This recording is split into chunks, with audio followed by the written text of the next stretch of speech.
Kaki, tapak kaki panas. Ada mul lah pun. Allah masak dia sudah Muhammad. Pasal apa kak dia ni macam ni? Allah, la ilaha.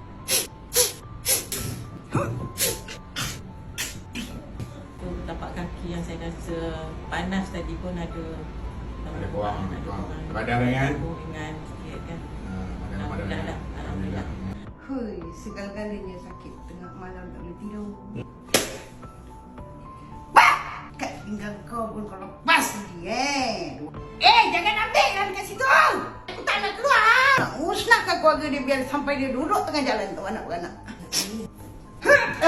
Alhamdulillah. Daripada datang tu berat tu badan, balik ringan. Tak terkata terima kasih ya Allah. Lega selebihnya. Terbaik. Saya dah banyak tempat punya beban. Tak tahu lah. Ada kampung tak? Tak ada. Kampung dah tak ada.